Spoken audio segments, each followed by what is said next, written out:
Hi, I'm Rick Hirsch, and I had promised a little bit more about my press, the unexpurgated edition. And there were some good stories to tell, but then I was interrupted by this fight between two people on Instagram and YouTube and all these other places where some of us go to talk about books and the good stuff about books. But I was actually going to talk about a little bit about some of the bad stuff about books. But I recently had one of these people that I'm talking about. His name is George Salas. He was one of the writers that I printed because I was having problems with uh, riverboat books in the United States. And there's no need to go into all the problems, but because probably the main problem was money. And, the because they're still going now, which means they're able to pay a printer, which means they've solved the problem. At the time I left them, the publisher was having trouble facing the fact that he couldn't pay his printer. And so I in a panic, because a Chris Villa review was coming up of my book, that's The Manifold Destiny of Eddie Vegas here, which now is going to be published by Zerogram. So this is what I started the press with, and now I'm not selling it because at some point I had to stop because they're going to start, And anyway, it's this. If you do want it, it's going to be I think 1995. In the United States, nothing's ever a round number, and so but the nine has a little loop, which is good. But here it's €20, so you actually get a better deal there, and probably the post is less than international post, I would hope. And they have it's due June 14th, but they're going to have pre-orders, starting in March. And I don't know the names, but I know the name of Amazon. Everybody has to use Amazon, at least if you want to be a big press. And they're I would call them at least a medium press.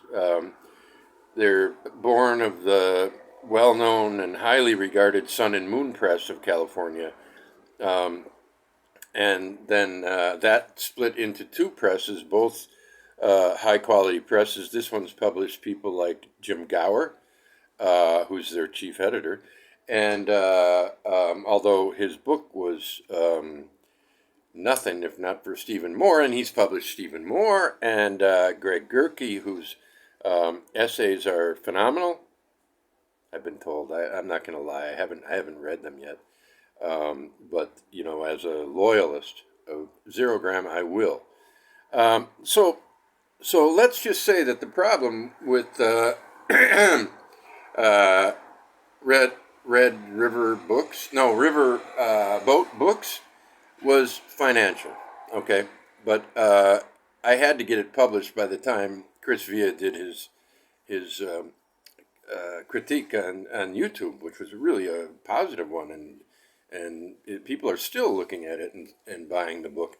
And Villa is getting a lot of followers. The guy's a great critic, by the way. If you don't know Leaf by Leaf, go there. But like a Stephen Moore book, be prepared because you're going to read it and you're gonna buy more books.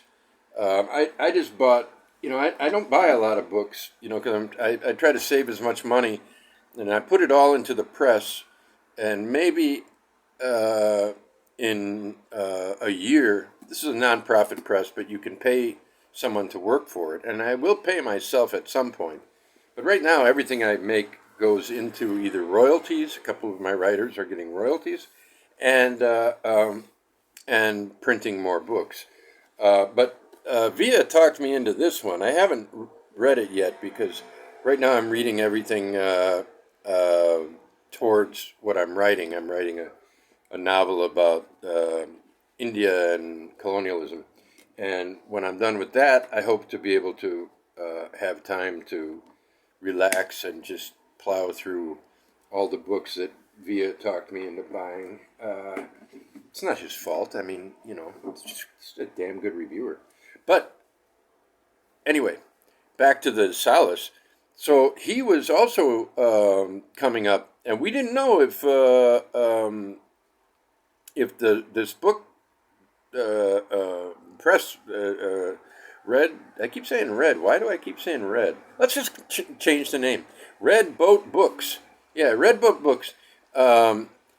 Salas wasn't sure if they were going to publish his book, and so I said, "Well, we'll see." I published the two book. There was another book of mine, "Walk Like a Duck: A Season of Little League Baseball in Italy," which is closer to my heart than Eddie Vegas, but it's not fiction, and I'm a fiction writer, and so this was just a fun 600 pages of baseball and fascism in Italy, anti-fascism, historical stuff, and so on. But the time limit's 15 minutes. Why don't I just slow down? But when I saw how easy it was and cheap compared to the United States, I thought, man, David Vardaman is a great writer who's never been published.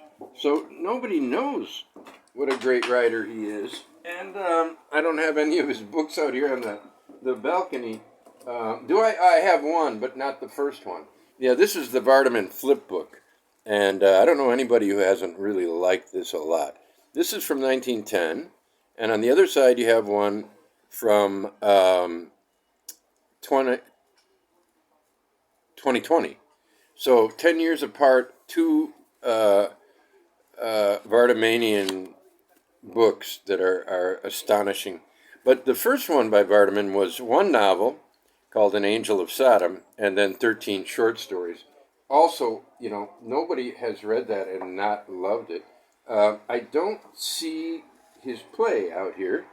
I have at least 100 copies in the warehouse bedroom office, and it's Letters of Thanks from Hell. It happens, during the Salem witch era, and it's a lot of Cotton Matherish stuff going on there. You mind if I smoke? I've cut down. I'm legitimately down to half a pack a day. But it's a beautiful day. I'm out on the balcony. It says 43 degrees. Sun's out. No wind. Feels like 60 in your terms. Here, I don't know. Maybe it was 43 centigrade, which would mean that it's, in your terms, about 107. Doesn't feel that hot to me, but maybe it's the shock. Maybe I'm in shock.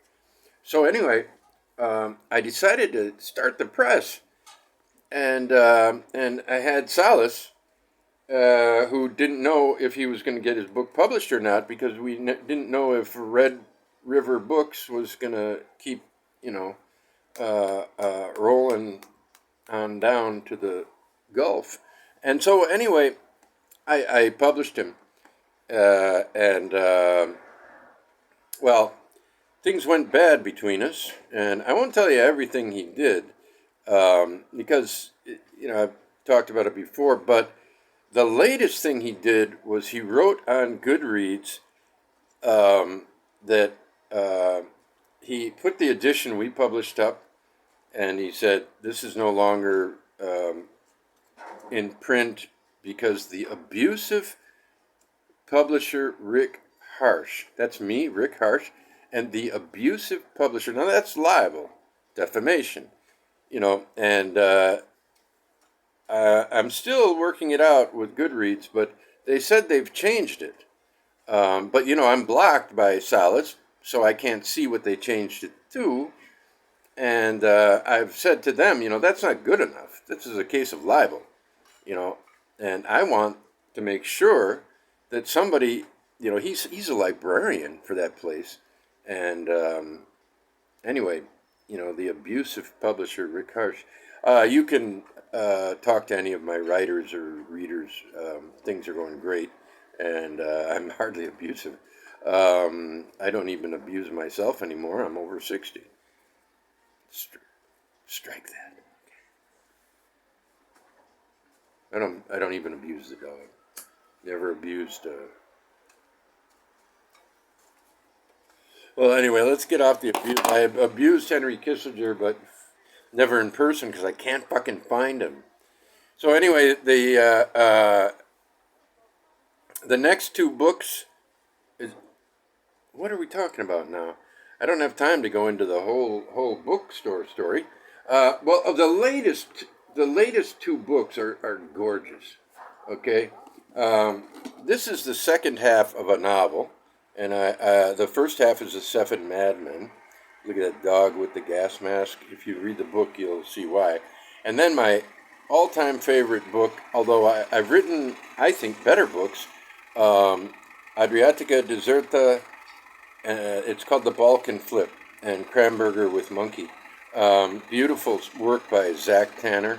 We have a book by him, too, called Oscar Submerges, and or is it Submerged?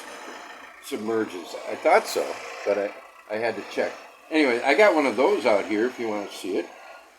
What I don't have is the two books that I have to pay for today. Oscar Submerges, Zach Tanner. People are really loving this. It's I don't know if sci-fi cuts it, but it's a this guy can write. You hear a lot about writers who write a great sentence. Tanner stands out for paragraphs. That's what I'd say in this book. In terms of the quality of writing, the quality of imagination is on a par with probably the best science fiction you'll read. Although it's different from, it's not machines. It's people, and something like people. And it explores madness, drugs, music. There's a lot about music in there. Leaves me in the, in the padded cell. I can't follow it, even though it's not technically hard. I mean, I can follow the book, but I don't know enough about music. The guy's a musician, and a very good one. Talented all the way around. He does a lot of covers for us and so on. But we've got two new books, and they're first novels, and that makes me really happy. One is Trosclair, Jonathan Trosclair, called Purple West, and the other one is Luke Dellin, and that one's called Orbo and the Godhead. I haven't seen the completed cover of either one yet, but I've seen the closest mock-ups, and they're going to be great covers. They're going to be pocket books, and they're going to be 9 or 10 euros, depending on my postal situation. Post went way up in Slovenia this year, but I just went to the post today and talked to the manager, and we may be able to work something out where I pay by the month and the prices come down. And also there's a little question about books. The printed matter covers books, but they don't have a printed matter category anymore. Well, I just sent 7 books by printed matter today, and we'll see if they come back. I don't want to experiment with anyone, but the manager said, okay, do this. And so I am. And it's for the good of all. So if any of you, wait, look at the shadows, cool, huh? Okay, we're running out of time here. Anyway, don't engage in libel. We're all little people. I now remember one of the things I wanted to say, so I'm going to do a part 2.